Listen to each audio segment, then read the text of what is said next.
guys, welcome to Crackers Adult Bedtime Stories. Are you guys having problems sleeping tonight? Well, after I read my story to you, you guys will have sweet dreams. Once upon a time, in a faraway kingdom of Rakt, lived an evil king and a horrible queen. The rulers were so terrible that they made their servants sleep on the hard castle floor and eat dog food. And the simple, uneducated people that lived in Rakt, most of them farmers, they would have to give 99% of what they grew to the kingdom. That left nothing for them to eat. And if you were caught hunting in the king's forest, your whole family would be executed and you would be boiled in oil and fed to the hogs. Now that was the good news. Now for the bad news. If you were a virgin, you were really screwed in this time. Because in this strange empire, the king and his queen had weird sexual lust for young untouched women. This short, dumpy 450-pound king with wavy, greasy black hair and a scent of garlic would have sex with as many as 10 virgins a day, and the queen would watch from her gothic bathtub. Woo! And when the master was done with his sick perversions, the queen would have the women hung upside down by their toes, and she would slash the young beauties' faces and let the red blood rain down on her frail naked body. And the screams of these young girls and the blood would put the queen into an orgasmic frenzy, and that would resonate through the castle walls. Woo!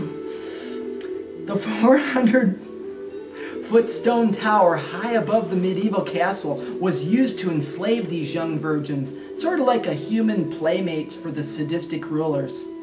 But the men in this kingdom, they knew what was going on. They knew where these young virgins were being kept. It was no secret.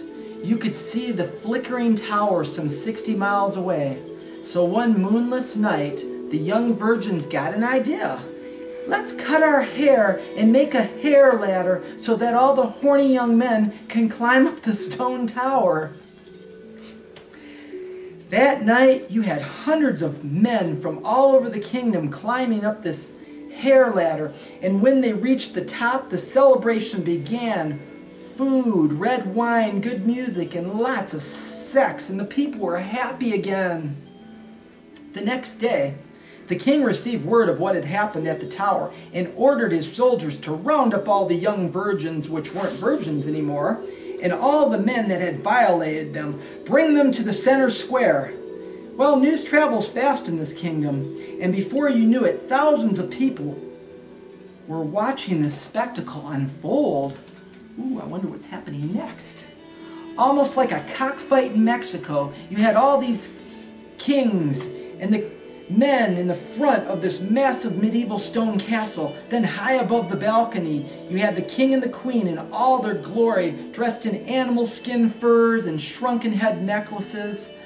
The sounds of trumpets playing and drums beating. The king raised his short, stubby hand in anger and commanded the massive crowd to stone the young women to death. Then the queen raised her bony little hand and ordered the soldiers to cut the penises off the men involved in violating the king's virgins. The mob of people in the square became very quiet. You could almost hear a pin drop.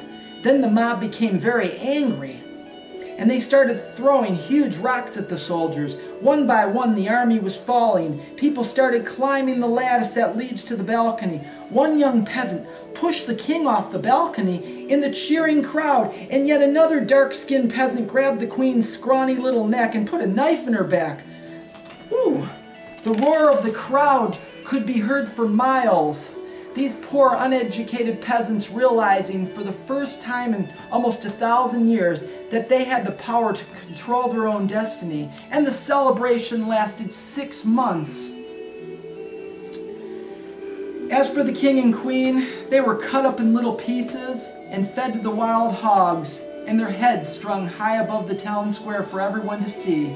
The kingdom was renamed Hope, and the great people of Hope had peace and prosperity for another 1,000 years, and everyone lived happily ever after.